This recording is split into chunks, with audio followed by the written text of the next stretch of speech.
Hi, this is Kelly, and welcome to my Overcoming Food Addiction journal.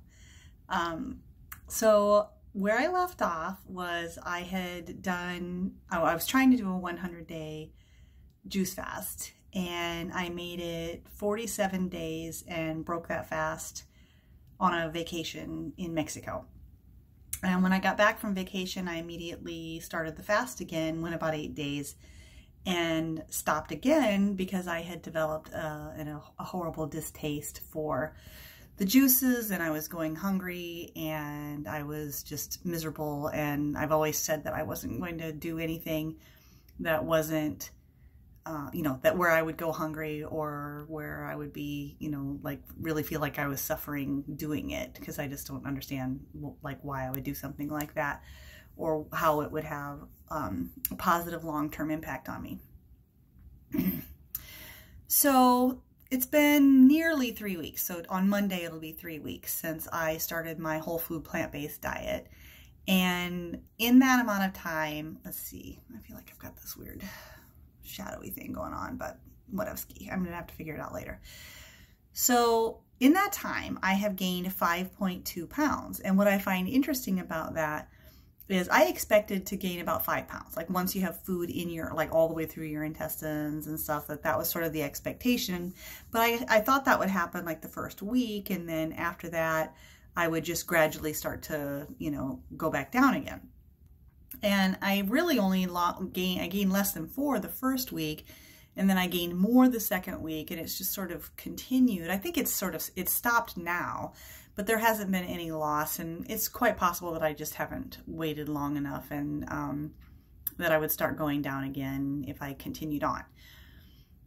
I have a number of things going on in my head that I want to talk about, but since it's so much and I don't want this video to be really super long, I think I'll just stick with my tentative plan for here. But I am going to start doing more videos, and they are going to be focused on food addiction and how and not just food addiction, but just my own, like the changes that I need to make mentally, emotionally, spiritually, to live with life, I guess. I think that part of my addictions, in addition to the physical aspect of it and the mental obsession, is also an unwillingness to accept like reality as it is, not being able to go with the flow if things don't work my way, and then that sort of exacerbates itself through my addictions, which I have plenty.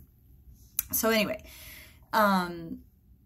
I talked to Juicing Mama, and she is just absolutely the most wonderful human being you could ever know. So if you aren't following her already, which I'm sure you are, there's no way you would have found me if you weren't following her, but just in case you're not, she juiced for 100 days and then started multiple groups on Facebook. So if you're looking for support and you've juiced it all, that's a great place to go. So she's got Juicing Mama, which is a support group for people who are juicing.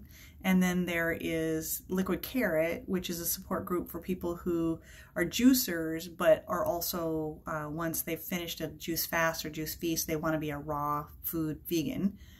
And then a third group called Juicing Mama 2, or Phase 2, that is a support group for people who juiced, who are transitioning to like a whole food, plant-based, or some kind of healthy, vegan, clean diet, but not necessarily raw. So there's a place for everybody, depending on what it is that you're working on. I was doing whole food, plant-based, no oil, and I even have been mostly no sodium, no salt, since I went off my juice feast. And I've been doing very well. Like in terms of cravings, there have been a number of treats brought into the office. Like on Fat Tuesday, somebody brought in a king cake, and they brought in like just a ton of food to celebrate Mardi Gras. And, there have been other days where people brought stuff in and I can smell other people cooking, and it hasn't really impacted me at all. And I've continued to follow my food plan. On the other hand, so that's the positive. And that was one of the things that I had hoped to get. I was hoping to sort of reset my taste buds, to be able to try to eat with either less salt or no salt, not to crave off planned foods so that I was constantly trapped in a cycle of addiction, and that seems to have been successful. On the other hand, I've been having regular headaches again, and I have been having like swollen ankles, which to me is odd considering that I've been no sodium. So one of the things I kind of gotten out of the juice feast was that the swelling had gone down in my ankles, and I thought, oh, well, maybe I'm just really sensitive to salt, and that if I have any kind of salt at all, I just get really puffy, because my ankles have been puffy, I mean, my whole life. I mean, literally my whole life, even when I didn't have a weight problem. So I thought maybe it was just a salt issue. And so now I've been staying away from salt, and then it came back. There was one day where I had put some tofu in a stir fry that might have had, and the stir fry was like water sauteed vegetables. That was it. There was no soy sauce, nothing.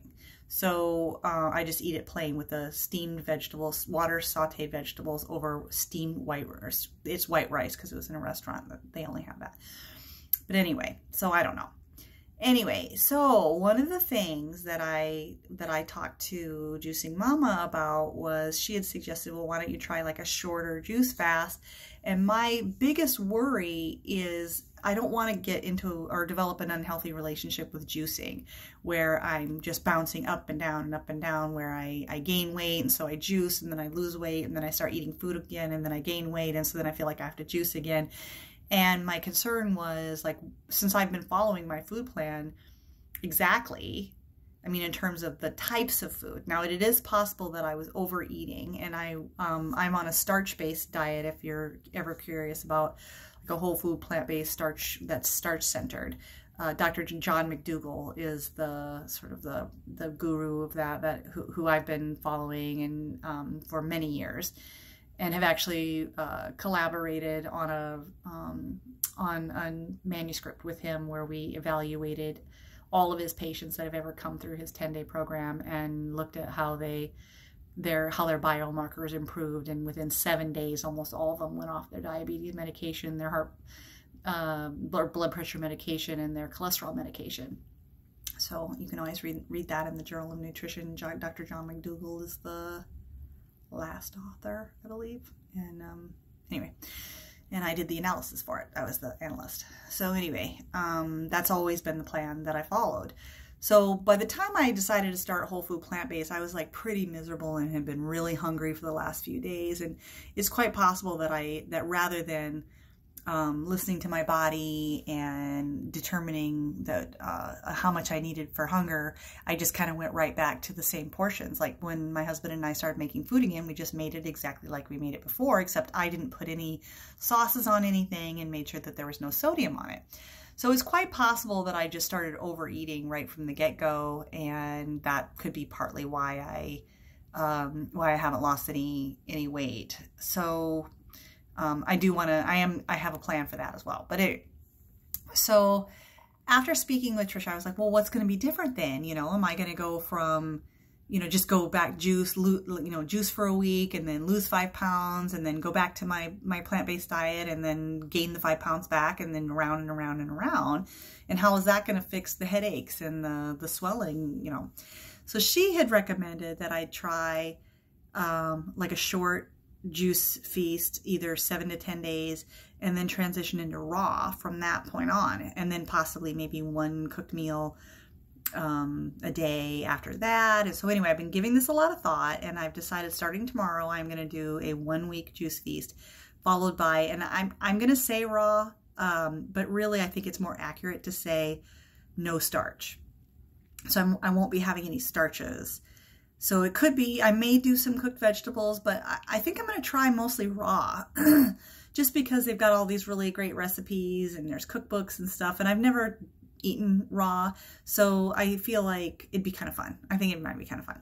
But the logic behind it is that I'm kind of doing a quick reset again to see if in those 7 days of juicing, if I can get those headaches to subside and get the swelling in my ankles to go down.